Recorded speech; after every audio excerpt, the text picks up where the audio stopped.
करते हैं। आज का हमारा जो टॉपिक है वो है बिहेवियर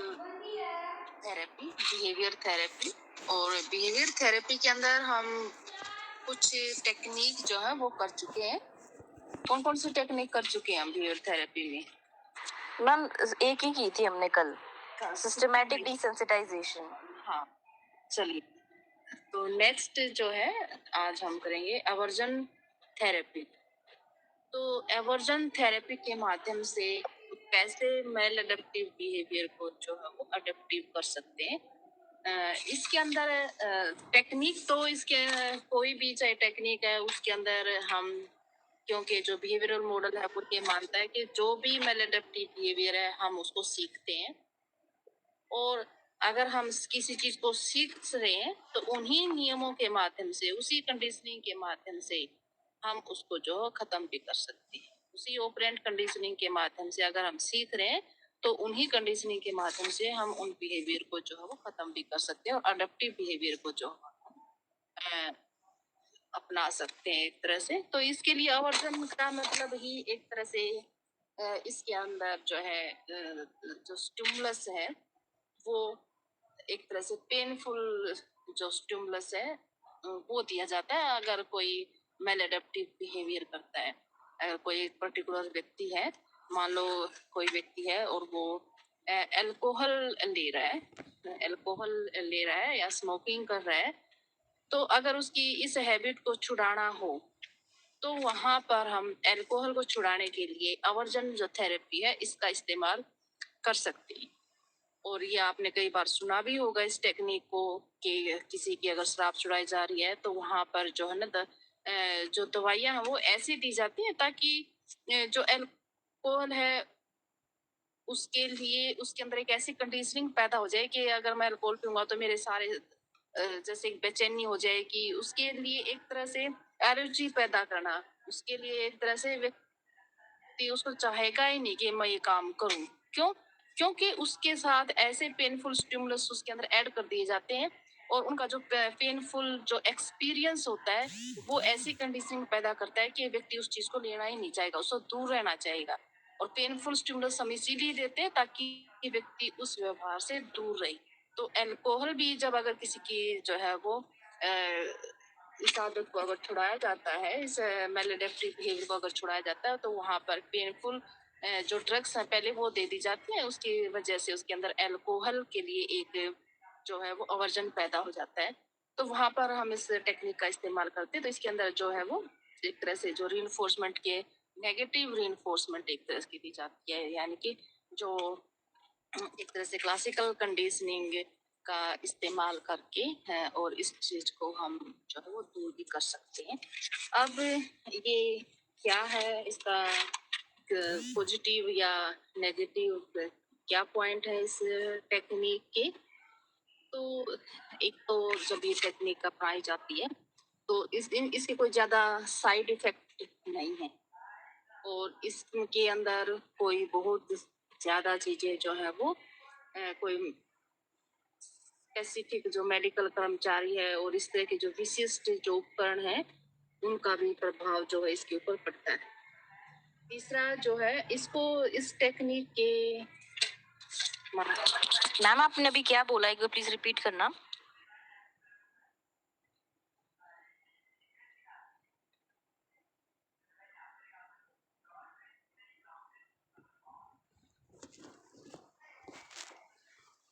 हम बात कर रहे हैं बेटा कि इस ये जो टेक्निक है इस एडवांटेजेस क्या है। मान लो अब ये जो टेक्निक है आवर्जन थेरेपी है, उसका मीनिंग तो क्लियर है ना कि क्या मीनिंग है इसका, आवर्जन थेरेपी में हम क्या करते हैं, ये तो क्लियर मैम। बस इसमें एवर्जन थेरेपी में हम पेनफुल स्टिमुलस देते हैं सब्जेक्ट को ताकि वो अपनी एडिक्शन को छोड़ दे।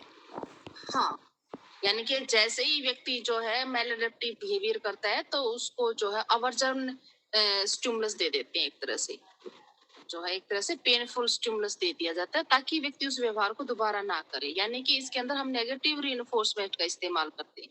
आवर्जन का मतलब ही ऐसा जो पेनफुल चीज हो जिससे व्यक्ति की रुचि कम हो जाए, और उसको अगर हम पेनफुल स्टिमुलस देंगे इस रिस्पॉन्स के ऊपर तो धीरे धीरे क्या होगा व्यक्ति के अंदर आवर्जन पैदा हो जाएगा उस सिचुएशन के लिए, उस व्यवहार के लिए, और वो व्यक्ति उस व्यवहार को छोड़ देगा।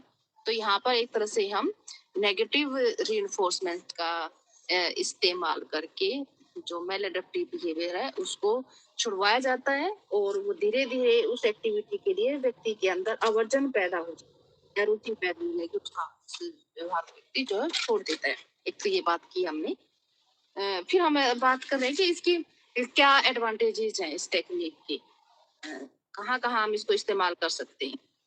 जैसे कि एक तो ये जो टेक्निक है, कुछ पर्टिकुलर जो मेल एडेप्टिव बिहेवियर है उसी के अंदर हम इनका इस्तेमाल कर सकते हैं। हर मेल एडेप्टिव एक्टिविटी के लिए हम इस टेक्निक को इस्तेमाल नहीं कर सकते, लेकिन कुछ जगह हम इसका अच्छे से इस्तेमाल कर सकते हैं। जैसे अल्कोहल अगर किसी वहाँ अच्छे से इस्तेमाल किया जा सकता है। इसी तरह से इसके कुछ एक तरह से इसके डीमेरिट, एक तरह से इसके कुछ नो एक तरह से इसके फेमस ना होने के भी कुछ जो कारण है। जैसे कि कई बार तो ये होता है कि अगर जो व्यक्ति के अंदर हम मॉडिफिकेशन करना चाह रहे हैं वो स्टेबल नहीं हो पाता। मान लो 2 दिन के लिए अल्कोहल छोड़ दी, फिर थोड़े से दिन के बाद दोबारा फिर अल्कोहल लेना स्टार्ट करता है। तो इस टेक्निक के माध्यम से जो मेल एडेप्टिव बिहेवियर छुड़वाया जाता है तो वो स्टेबल नहीं होता है। एक इसकी भी कमी है, स्टेबिलिटी उसके अंदर कम है। दूसरा जो इसके अंदर है ये है कि जो इसकी जो उपयोग करने की जो अनुमति है कई बार नहीं दी जाती, क्योंकि कई बार व्यक्ति जो पेनफुल स्टिमुलस को लेना ही नहीं चाहेगा, तो उस थेरेपी को व्यक्ति जो है ना वो अपनाना ही नहीं चाहता कि मैं इस टेक्निक के माध्यम से अपना मेल एडेप्टिव बिहेवियर जो है नहीं छोड़ना चाहूंगा। कई बार व्यक्ति इस थेरेपीज को सिर्फ पेनफुल स्टिमुलस की वजह से ही और उसको अडेप्ट नहीं करना चाहता। तो इसकी ये कुछ एक जो है वो कमियां हैं। बाकी कई जगह इसको इस्तेमाल किया जाता है। तो शॉर्ट में मैं आपको हर टेक्निक के बारे में बताऊंगी, क्योंकि लंबी लंबी तो आप बुक में दी हुई है, लेकिन जो बेसिक सी चीजें हैं वो हम आपको बता दें। इसी तरह से नेक्स्ट जो इस बेसिक कंसेप्ट तो क्लियर है ना आवर्तन थेरेपी का, कि इसमें बेसिक क्या चीज, इसका बेसिक कंसेप्ट क्या है। Yes, basic ma'am. इसको हाँ, तो बेसिक से बता दूं मैं। वैसे तो आपकी बुक के अंदर सारा सब कुछ सारा मटेरियल है, तो बेसिक कंसेप्ट क्लियर करते चलो। इसी तरह से एक और टेक्निक है जो है इम्पल्सिव थेरेपी या फिर फ्लडिंग टेक्निक। इम्पल्सिव थेरेपी ये भी एक बिहेवियरल थेरेपी है। इम्पल्सिव थेरेपी का मतलब ये है कि जो सब्जेक्ट होता है अगर उसके अंदर कोई मेल एडेप्टिव बिहेवियर है, तो अगर उसको हम दूर करवाना चाह रहे हैं तो इसमें हम एक तरह से उस पर्टिकुलर सिचुएशन के लिए उसको इमेजिन करने के लिए बोला जाता है कि आप जिस सिचुएशन से डर रहे हो उसके बारे में एक कल्पना करो, तो उसी सिचुएशन के बारे में कल्पना करो। इसमें है ना एक एग्जाम्पल एक दिया हुआ है कि एक औरत थी और वो जो है पानी से डरती थी, और उसको ये डर रहता था हमेशा कि वो पानी में डूब जाए। तो इस वजह से वो कभी भी जो है ना पानी में जब भी नहाती तो वो एक तरह से लाइफ प्रेजर्व जो है पानी में डूबने से बचाने के लिए जो एक कवच होता है उसको डालती थी और तब वो नहाती थी। उसके अंदर इतना, और वो जानती थी कि ये डर जो वो इरेशनल डर है, फिर भी वो इससे छुटकारा नहीं पा रही थी। तो ये यहाँ पर जो है वो इम्पल्सिव थेरेपी का इस्तेमाल किया। इम्पल्सिव थेरेपी का मतलब यही है कि एक तरह से पर्टिकुलर व्यवहार ना करके, डायरेक्ट एक्टिविटी ना करके इमेजिन कल्पना उस व्यवहार की करवाई जाए, और तब जो सब्जेक्ट होता है उसको बोला जाए कि आप देखो कि आपका जो अवर्जन जो एक तरह का चीज थी, यानी कि ज्यादा से ज्यादा नुकसान आपको क्या हो सकता है उस चीज से, तो उसके इमेजिन करता है। और धीरे धीरे व्यक्ति के अंदर वो जो मेल एडेप्टिव बिहेवियर था वो उसका एक्सटिंक्शन हो जाता है, विलोप हो जाता है। उसको लगता है कि इसका कोई नुकसान ही नहीं, तो बेफालतू में डर रहा था। अगर बार बार मैं कल्पना करके और अगर वैसा व्यवहार करने के बावजूद उसको लगता है कि अब सोच तू इसमें क्या हो रहा है तेरा, क्या कोई बहुत ज्यादा खतरनाक चीज हो रही है, अगर ऐसे इमेजिन कर रहे हो, तो स्टार्टिंग में हो सकता है कि वो कल्पना ही ना कर पाए, लेकिन धीरे धीरे उसके अंदर इतनी एबिलिटी जो है वो डेवलप हो जाती है कि उस जो नहाने की जो सिचुएशन है वो लेडी धीरे धीरे जो है वो एक तरह से इमेजिन कर रही है कि हाँ मैं पानी के अंदर टब के अंदर नहा रही हूँ, मेरे को कोई नुकसान नहीं हो रहा। तो अब जब उसने ये चीज इमेजिन कर ली, हाँ तो टब के अंदर नहा रही है। ये सबसे ज्यादा एंजाइटी की चीज थी उसकी, ये फोबिया था उसका, एक तरह से एंजाइटी भी थी और फोबिया भी था। लेकिन अगर इसने कल्पना करना ही सीख लिया कि तेरे को कुछ नहीं हो रहा है, तो धीरे धीरे क्या हो जाता है, वो व्यवहार समाप्त हो जाता है और धीरे धीरे उस लेडी ने जो है ना वो नहाना भी स्टार्ट कर दिया था। ये एक केस हिस्ट्री है। लेकिन इससे पहले आपने एक टेक्निक और की थी, सिस्टेमेटिक डिसेंसिटाइजेशन, कल जो हमने की थी उसमें आप, और इम्पल्सिव थेरेपी। इन दोनों में, क्योंकि इन दोनों में इमेजिन का, इमेजिनेशन जो है उसका इस्तेमाल किया जा, एक तरह से इमेजिन जो है उसको इस्तेमाल किया जा रहा है, कि कल्पना को जो इस्तेमाल किया जा रहा है। लेकिन इन दोनों में बेसिक डिफरेंस क्या है, उसमें आपको याद हो हमने कहा था कि एक लिस्ट बना ली जाती है, हायरार्की में होती है, जिससे सबसे ज्यादा चिंता होती है वो सबसे लास्ट में रखी जाती है।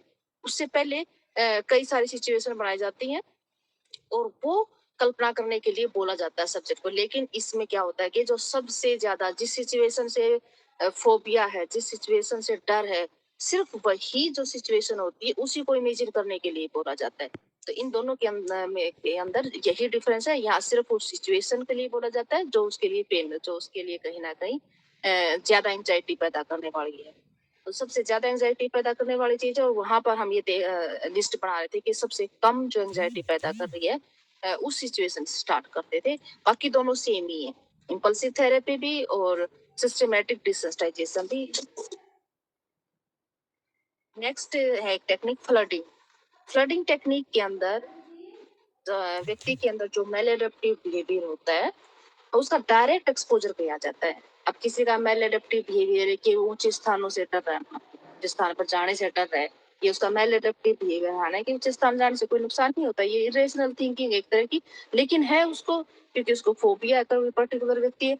तो अगर हम फ्लडिंग टेक्निक को इस्तेमाल कर रहे हैं तो क्या करते हैं कि उसको उसी स्थान पर ले जाया जाता है और फिर उसको बोला जाता है नीचे देखना। तो धीरे धीरे, क्योंकि वो पहले तो जा ही नहीं रहा था उच्च स्थान पर, वो पहले ही फोबिया था, लेकिन किसी ना किसी तरह से अगर उसको एक बार ले जाया जाता है उच्च स्थान पर और फिर उसको बोला जाता है कि नीचे देखो अब क्या है, तो जब एक्सपोजर हो जाता है तो व्यक्ति को लगता है तेरा डर बेफालतू था, बेवजह था, ऐसा कुछ भी नहीं हुआ जो तू उच्च स्थान से आने से डरता था। तो अगर डायरेक्ट एक्सपोजर उस चीज का करवा दिया जाता है तो व्यक्ति का चाहे वो एंजाइटी चाहे फोबिया वो दूर हो जाता है अगर इस टेक्निक को। तो ये हमारे इन पर जो फ्लडिंग टेक्निक थी। इसी तरह से नेक्स्ट जो टेक्निक है वो है assertive, assertive therapy, assertive therapy और टेक्निक। तो ये असर्टिवनेस थेरेपी का क्या मतलब है, इस टेक्निक के माध्यम से हम वो मैलएडेप्टिव बिहेवियर दूर करते हैं जिस जो कि इंटरपर्सनल रिलेशनशिप्स व्यक्ति डेवलप नहीं कर पाता। कहीं ना कहीं उसको किसी के सामने बोलने से ही मान लो एंजाइटी हो रही है, फोबिया हो रहा है, वो अपनी भावनाओं को ही व्यक्त ना कर पा रहा हो, इसका मतलब उसके अंदर खुद को प्रदर्शन, अपने आप को ही किसी के सामने पेश करने में उसको डर लग रहा है। इस तरह की जब प्रॉब्लम होती है तो इस चीज के लिए कि व्यक्ति अपने आप को, अपनी अभिव्यक्ति को अच्छे से अभिव्यक्त कर सके बगैर किसी एग्रेशन के, बगैर किसी सबमिशन के। तो ये चीजें अगर जब सिखाई जाती हैं तो इनके माध्यम से व्यक्ति जो है अपने आप को पेश करना सीख जाता है, अपने आप के जो इंटरपर्सनल रिलेशनशिप्स थे वो डेवलप जो है वो व्यक्ति कर लेता है। तो ये कैसे हो जाती हैं, क्योंकि इसके अंदर जो है एक तरह की सोशल स्किल्स व्यक्ति को सिखाई जाती हैं। क्योंकि मेल अडेप्टिवनेस के अंदर क्या होता है, अगर असर्टिवनेस की जहाँ थेरेपी की जहाँ जरूरत है तो ऐसे व्यक्तियों के लिए है ये टेक्निक जहाँ इंटरपर्सनल रिलेशनशिप जो है वो व्यक्ति कहीं ना कहीं उनके प्रॉब्लम आ रही है। वो प्रॉब्लम क्यों आती है, क्योंकि व्यक्ति के अंदर हो सकता है कि सोशल स्किल्स ना हो या फिर उसके अंदर कोई कॉग्निटिव ऑब्स्टिकल्स हो, जो है व्यक्ति अच्छे से समझ ना पा रहा हो सिचुएशंस को। तो इन दोनों चीज को दूर करने के लिए इस टेक्निक को अपनाया जाता है। तो इस टेक्निक के अंदर क्या कौन कौन से कंपोनेंट है जिसके माध्यम से इसको जो है वो एक तरह से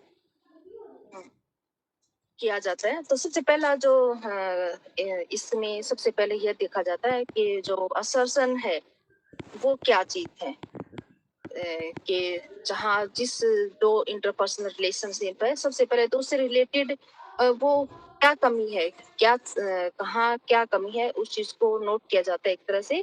और फिर दूसरे स्टेप में जो पर्टिकुलर व्यक्ति है उसको ये बताया जाता है कि ये आपके राइट ये हैं, यहाँ इस सिचुएशन पे आपके खुद के राइट ये हैं और दूसरों के राइट ये हैं। अगर व्यक्ति को पता लग जाए कि तू ये बात कह सकता है, अगर ये राइट तेरे हैं और यहाँ इस सिचुएशन पे दूसरे व्यक्ति के ये राइट है, अगर ये चीजें सिखा दी जाएंगी तो उसके अंदर जो है वो एक तरह से सेल्फ कॉन्फिडेंस आ जाता है। तो सेकंड उस चीज के ऊपर उसको ये चीजें सिखाई जाती हैं।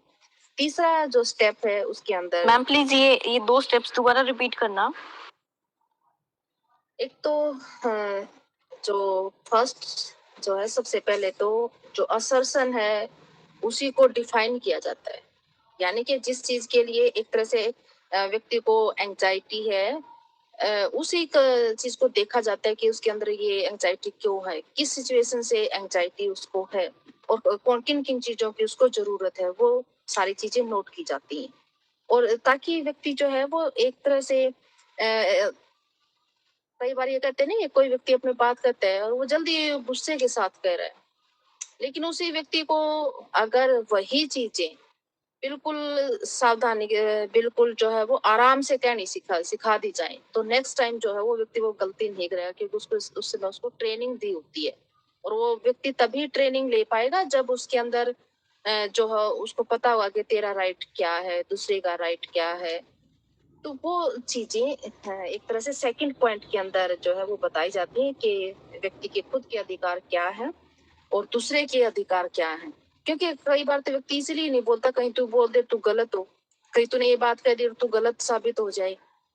तो गलत सही का निर्णय व्यक्ति कब कर पाएगा, जब उसको ये पता होगा इस सिचुएशन में तेरे ये राइट है, अगर तू यहाँ बॉस है तो तू ये कर सकता है, अगर तू एक वर्कर है तो ये कर सकता है, अगर तू भारत का नागरिक और भारत के बारे में कोई बात कहनी है तो ये हमारे राइट है। अगर किसी हॉस्पिटल में काम कर रहे तो मैं डॉक्टर हूँ तो मेरा ये अधिकार है, मैं दूसरों को ये कर सकता हूँ, या मैं एक नर्स हूँ तो कर सकता हूँ। यानी कि आप जिस सिचुएशन में हो उस समय आपके क्या अधिकार है और क्या दूसरों के राइट है, इन चीजों की अगर अंडरस्टैंडिंग किसी को अच्छी सी है तो व्यक्ति जो है वो डरेगा नहीं, उसके इंटरपर्सनल रिलेशनशिप्स वो अच्छे होंगे, क्योंकि उसको पता है सही है यहाँ पर राइट क्या है, दूसरों का राइट है। दोनों की अंडरस्टैंडिंग अगर होगी तभी व्यक्ति अपने आप को दूसरों के सामने अच्छे से पेश कर सकता है। और यहाँ जो है प्रॉब्लम ये होती है कि व्यक्ति अपने आप को दूसरों के सामने अच्छे से पेश नहीं कर सकता है। तो सबसे पहले ये देखा जाता है कि वो कौन सी असर्शंस है, कौन से वो कथन है जिसके माध्यम से व्यक्ति अपने आप को अच्छे से पेश कर सकता है, उसके कौन से राइट है या दूसरों के कौन से राइट है। और तीसरी चीज ये देखी जाती है कि यहाँ पर अड़चने क्या आ रही है, उसकी थिंकिंग पावर क्या है, उसके जो कॉग्निटिव ऑब्स्टेकल्स हैं वो इस बारे में सोच क्या रहा है, हो सकता है कि सोच में ये कहीं गड़बड़ हो, तो उसको ठीक किया जाता है। तो तीसरे स्टेप के जो कॉग्निटिव जो ऑब्स्टेकल्स होती हैं उनको ठीक किया जाता है। और चौथी जो स्टेप होता है उसके अंदर उसको असर्टिव जो बिहेवियर होता है उसको डायरेक्ट उसकी प्रैक्टिस करवाई जाती है, यानी कि ये कहा जाता है कि आप इस सिचुएशन में और आप ऐसा व्यवहार करो, उससे बोलना सिखाया जाता है। एक तरह से होता है ना, कई बार एक बच्चा है उसको स्टेज पे जाने से मान लो डर लग रहा है, वो अपनी बातें जो है वो श्रोताओं को नहीं कह सकता। तो यहाँ पर क्या है, यहाँ पर असर्टिव अगर हम थेरेपी का इस्तेमाल कर रहे हैं तो सबसे पहले उसके अंदर जो है कॉन्फिडेंस पैदा करेंगे कि देखो ये है इस तरह से। तो धीरे धीरे हो सकता है कि एक बच्चा जो है वो एक स्टेज पे नहीं जा पा रहा हो, अपनी बातें नहीं कर पा रहा हो सकता है कि वो टीचर के सामने अपनी बातें नहीं कर पा रहा हो, क्योंकि कई शर्मालू व्यक्ति होते हैं, कई संकोची से होते हैं, शर्मालू से होते हैं, वो अपनी बात तो दूसरों को नहीं कह सकते। तो ऐसे लोगों को जो है असर्टिव थेरेपी वहाँ इस्तेमाल की जाती है ताकि वो अपनी बातें जो है दूसरों को अच्छे से कह सके। और उनके अंदर वो स्किल इसीलिए नहीं होती, वो अंदर ही अंदर वो डर रहे होते हैं कि कह दिया तो पता नहीं क्या हो जाएगा। तो इसके लिए ये 4 स्टेप के माध्यम से ट्रेनिंग दी जाती है और आगे और इस तरह की जो सोशल स्किल्स है इस ट्रेनिंग के माध्यम से व्यक्ति जो है वो अपनी भावनाओं को दूसरों के सामने अच्छे से व्यक्त कर सकता है और एक उसके अंदर एक सेल्फ कॉन्फिडेंस बढ़ जाता है। तो असर्टिवनेस जो टेक्निक है आमतौर पर इस तरह की जो टेक्निक है जो लज्जालू होते हैं, जो इंट्रोवर्ट होते हैं, उनके अंदर ये टेक्निक जो है बहुत इस्तेमाल की गई है। तो ये क्लियर है बेसिक इसका असर्टिव ट्रेनिंग का क्या मतलब है, क्लियर हुई ये चीज, assertiveness therapy. Hello. Yes ma'am. Yes ma'am. हाँ, नेक्स्ट जो टेक्निक है वो है कॉन्टीजेंसी मैनेजमेंट। ये एक बार हम कर भी चुके जब हमने बात की थी जहाँ हम मॉडल की बात कर रहे थे, तो मॉडल में एक बार हम कर चुके हैं, लेकिन अब हम यहाँ पर बात कर रहे हैं थेरेपी के रूप में कि थेरेपी क्या। देखिए मॉडल जब आप एक्सप्लेन करोगे वहां सिर्फ आप नाम बताते हो कि हम ये थेरेपी इस्तेमाल करते हैं, लेकिन जब आप थेरेपी की बात बताओगे तो वहां आप थेरेपी हर थेरेपी को अच्छे से बताओगे कि ये थेरेपी हम इस्तेमाल करते हैं। दोनों में डिफरेंस ये, लेकिन वहां आप सिर्फ नाम बताए थे हमने जब किया था, वो वैसे ही मैंने आपको थोड़ा सा डिटेल बता दिया था, लेकिन वैसे वहां हम नाम का जिक्र करना है अगर आपके पास मॉडल आते हैं तो। यहाँ आपको बताना है कि टेक्निक वास्तव में है क्या। तो जो कॉन्टीजेंसी मैनेजमेंट है, कॉन्टीजेंसी मैनेजमेंट का नाम कई बार आया हुआ, क्या होता है इसका मतलब बताओ मेरे को, कहीं इस्तेमाल आया ये word contingency management? Hello hello, कोई बताएगा कॉन्टीजेंसी मैनेजमेंट क्या होती है? कोई नहीं बता पा रहा इसका मतलब इसी मैम ये आपने ये कराई तो थी, एक सेकंड याद करने दो क्या था, आपने मॉडल में कराई थी ये। ठीक है, वहां भी हमने जब ऑपरेंट कंडीशनिंग की बात आई। मैम ये आपने शायद हाँ ऑपरेंट कंडीशनिंग में कराई थी आपने। इसमें आपने बताया था कि कॉन्टीजेंसी मैनेजमेंट में ये होता है कि हम पहले ना रीजंस देखते हैं किसी के एबनॉर्मल बिहेवियर के, और फिर हम उसको बताते हैं कि कैसे क्या कुछ बिहेव करना चाहिए। ऑपरेंट कंडीशनिंग बेस तो बेटा इसका ऑपरेंट कंडीशनिंग है, लेकिन इसकी कॉन्टीजेंसी मैनेजमेंट का यही है कि जहां कहीं भी हम ऑपरेंट कंडीशनिंग अगर इस्तेमाल कर रहे हैं तो इसका मतलब हम कॉन्टीजेंसी मैनेजमेंट कर रहे हैं, तो ये मान के चलो। ऑपरेंट कंडीशनिंग का मतलब ये क्या होता है कि मैम उसके जो किसी के बिहेवियर को ठीक करना रेनफोर्समेंट के थ्रू, पॉजिटिव या नेगेटिव के थ्रू। पॉजिटिव है तो उसको रिवॉर्ड देना है और नेगेटिव है तो पनिश करना है उसको। हाँ तो इसमें यही है कि किसी के एबनॉर्मल बिहेवियर को ट्रीट करना है कॉन्टीजेंसी मैनेजमेंट टेक्निक में, उसके कॉन्सिक्वेंसेस देखने हैं बिहेवियर के, और फिर उसके यही कॉन्सिक्वेंसेस, यानी कि कॉन्टीजेंसी जो है वो कॉन्सिक्वेंसेस कि उसका परिणाम क्या होगा। परिणाम जो है वो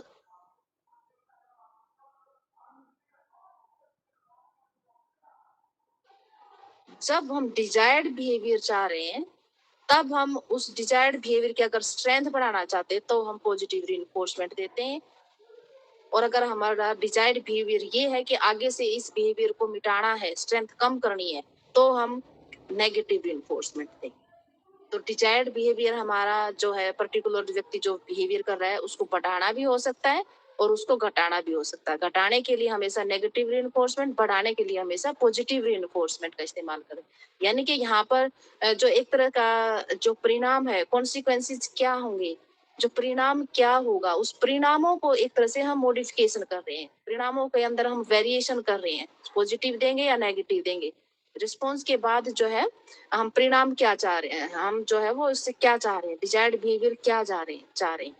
तो वैसे ही रिजल्ट प्राप्त करने के लिए कॉन्सिक्वेंसेस हम जो चाह रहे हैं उनको प्राप्त करने के लिए हम मैनेजमेंट करते हैं। तो इसी को हम कॉन्टीजेंसी मैनेजमेंट बोलते हैं, और जितनी भी हमारी ऑपरेंट कंडीशनिंग है ये कॉन्टीजेंसी मैनेजमेंट, क्योंकि हम वहां पर जो एक तरह के कॉन्सिक्वेंसेज होते हैं, परिणाम होते हैं, उसी के अंदर हम वेरिएशन करते हैं, पॉजिटिव करते हैं कभी उसको नेगेटिव करते हैं। तो जहां पर ये हमारा एक तरह से जो कॉन्सिक्वेंसेज है उनके अंदर जब मॉडिफिकेशन करते हैं, उनके अंदर हम चेंज करते हैं, उनके अंदर हम वेरिएशंस करते हैं ताकि हम डिजायर्ड बिहेवियर जो हो वो करवा सकें। तो ऐसी जो थेरेपी है उसको बोलते हैं हम कॉन्टीजेंसी मैनेजमेंट। अब कॉन्टीजेंसी मैनेजमेंट किन किन माध्यम से हम जो है वो इस्तेमाल कर सकते हैं, तो इसमें कई सारी हैं, जैसे कि शेपिंग है, ये भी हमने की थी, शेपिंग, टाइम आउट, कॉन्टीजेंसी में contracting, response cost, Premack principle, token economy, ये हमने जब मॉडल किए थे वहां मैंने वैसे ही बता दिए थे आपको। हालांकि वहां हमारा सिर्फ नाम आना चाहिए कि मॉडल का, इस बिहेवियर मॉडल को मानने वाले इन टेक्निक का इस्तेमाल करते हैं, लेकिन यहाँ पर अगर आप थेरेपी बता रहे तो इनके बेसिक से मीनिंग क्लियर होनी चाहिए आपको। तो किसी को याद है शेपिंग का क्या मतलब है? Shaping yes ma'am. क्या है इसका मतलब? मैम इसमें आपने बताया था कि हम ना स्टेप बाय स्टेप, जैसे कि सबसे पहले कोई भी इजी टास्क दिया जाएगा सब्जेक्ट को, ताकि वो जो हमें डिजायर्ड बिहेवियर चाहिए वो शो करे, फिर धीरे धीरे बढ़ाया जाएगा उसको। हाँ हाँ, यानी कि पहले अगर बच्चे को स्कूल भेजना है तो स्कूल की तरफ मुंह भी कर लिया तो इसको एक टॉफी दे दी, इसका मतलब रिइंफोर्समेंट कर दिया। अगले दिन बच्चा जो स्कूल की गेट तक भी गया तो नेक्स्ट स्टेप को क्लास में बैठा, तो यहाँ पर हर जो डिजायर्ड बिहेवियर है उसको शेपिंग की जाती है उस बिहेवियर की, ताकि व्यक्ति वो बिहेवियर कर सके। और यहाँ रिइंफोर्समेंट हर स्टेप पे जो है, जब तक व्यक्ति के अंदर वो डेवलप नहीं हो जाए तो तब तक उसको रिइंफोर्समेंट मिलती रहती है। हाँ, शेपिंग बिल्कुल सही बताया तुमने, ये शेपिंग ही है। नेक्स्ट था time out. Time yes ma'am, yes ma'am. Ma'am इसमें आपने बताया था कि जब कोई भी एबनॉर्मल बिहेवियर करता है तो उसको जो चीज़ चाहिए होती है, फिर जिस जिस सिचुएशन में उसको जाना होता है हम उसको वहाँ से निकाल लेते हैं, उसको वो चीज़ देते नहीं है ताकि उसको आगे याद रहे कि वो अपनी गलतियाँ रिपीट ना करे। उसको याद रहे कि तूने ये गलत किया था, तो उसको वहाँ से टाइम आउट उसको निकाल लेते हैं हम वहाँ से। हाँ, यानी कि इसमें खिलाड़ियों के लिए आप देखोगे green card, yellow card, red card, ये येलो कार्ड, तो गलती के लिए जो है, जो डिजायर्ड बिहेवियर उससे दूर रखा जाता है ताकि व्यक्ति आगे से वो गलती ना करे। तो वहाँ भी एक तरह से ये ऑपरेंट कंडीशनिंग का ही है।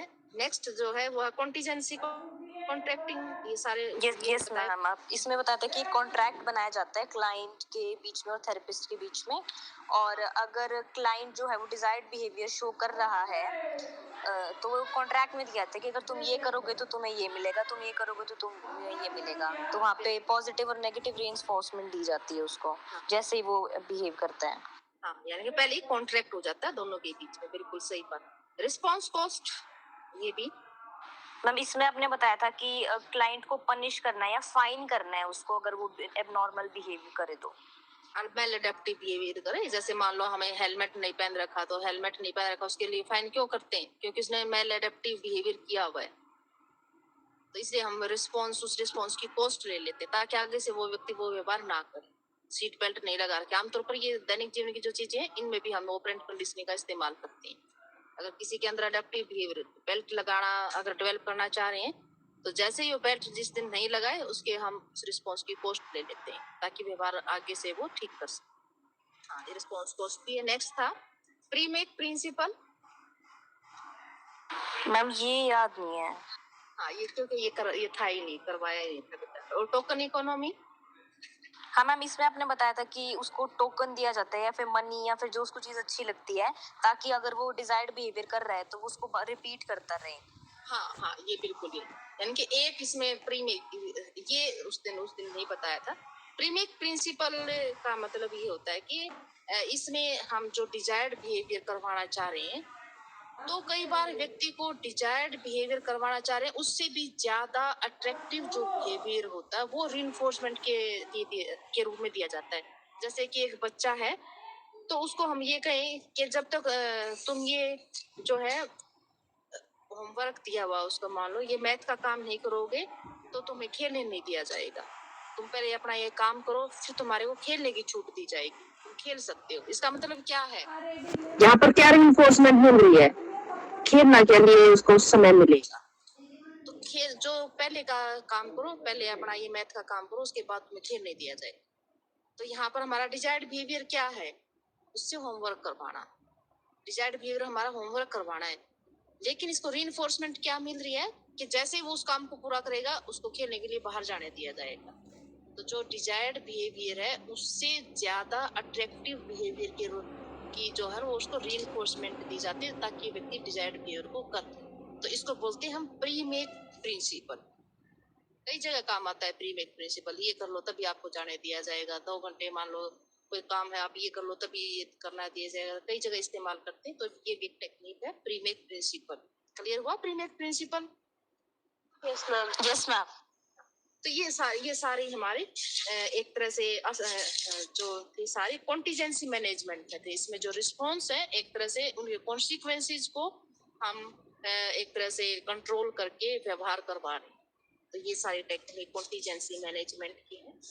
अब 2 टेक्निक और बच गई हैं आपकी, एक तो बायोफिल्टर मेथड, एक मॉडलिंग। मॉडलिंग इजी सा ही है, ये आपने शायद आपके सिलेबस में भी कहीं रहा हो। मॉडलिंग रहा, क्या होती है मॉडलिंग?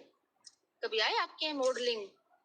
हम आया तो नहीं, बट शायद यही है कि उसमें जो हमें डिजायर्ड बिहेवियर चाहिए तो उसके लिए हम उसको मतलब as a model, role model किसी को दिखा दें। हाँ तो हाँ, शायद हाँ, सोशल लर्निंग आपने कभी आया हो, कभी बंदूरा के जो एक्सपेरिमेंट है वो आपके सामने आए हो, अपने कॉग्निटिव प्रोसेस वहाँ अगर क्यों अगर नहीं करें तो भी आप ये है कि मॉडलिंग के माध्यम से हम जो डिजायर्ड बिहेवियर है वो डेवलप कर सकते हैं। इसमें हम किसी भी मॉडल का इस्तेमाल करते हैं। मान लो बच्चों के अंदर कोई अच्छी आदतें डालनी है तो उसकी जो उसको है ना गुड़िया दिखा देंगे और उस गुड़िया से वही काम कराएंगे जो हम चाह रहे हैं। उससे वही सारी एक्टिविटी वही करवाएंगे जो हम बच्चे के अंदर डेवलप करना चाह रहे हैं। तो इस तरह से अगर बच्चा बार बार में उन चीजों को देखेगा तो उनको अपना मॉडल मानता है। तो वो चीजें जो है मॉडल के माध्यम से जब हम अडेप्टिव बिहेवियर कर देते हैं तो ये भी एक टेक्निक है। कई बार ये होता है कि व्यक्ति बहुत ज्यादा कोई गुस्सा करता है तो उस गुस्से को कैसे खत्म करें। वहां पर कई बार रोल मॉडल कोई बच्चा है तो जब भी रोल मॉडल ऐसा देते हैं वहां जब भी कोई बच्चा बहुत ज्यादा गुस्सा करता है तो उसको करंट लगा दे या थप्पड़ या चाटा लगा दे और रोज वो ऐसे देखे तो बच्चे के अंदर ये हो जाएगा कि तू अगर पर्टिकुलर बिहेवियर करेगा तो उसके लिए तेरे को गुस्सा करेंगे। तो वो चीज उसके अंदर पैदा ही नहीं होगी। या बच्चा ईमानदारी दिखा रहा है, बच्चा अच्छे काम कर रहा है तो उसके लिए जो है उसको रीइंफोर्समेंट तो मॉडल ऐसे अच्छे अच्छे काम कर रहे हैं तो उनके लिए उनको रीइंफोर्समेंट मिल रही है। ऐसे ऐसे चीजें दिखाएंगे तो बच्चों के अंदर जो है वो जो हम डिजायर्ड बिहेवियर वो डेवलप हो जाएंगे। तो जो मॉडलिंग है पर्टिकुलर ये बच्चों में बहुत एक तरह से इसका इस्तेमाल किया जा सकता है। और रोल मॉडल जो है वो एक तरह से जो अडेप्टिव बिहेवियर है उनको डेवलप करने में सहायक है। ये तो ये टेक्निक भी जो है वो इस्तेमाल हम कर सकते हैं इस तरह से। लास्ट जो टेक्निक है और इसके ओवरऑल जो बिहेवियरल मॉडल है इसकी जो है इवेल्युएशन हम मंडे को करेंगे। एक क्लास और ले लेंगे हम इसके ऊपर ताकि आपको ये अच्छे से याद रह जाए। Okay ma'am. ताकि थोड़ा सा आपको अपनी अटेंडेंस दे दूं।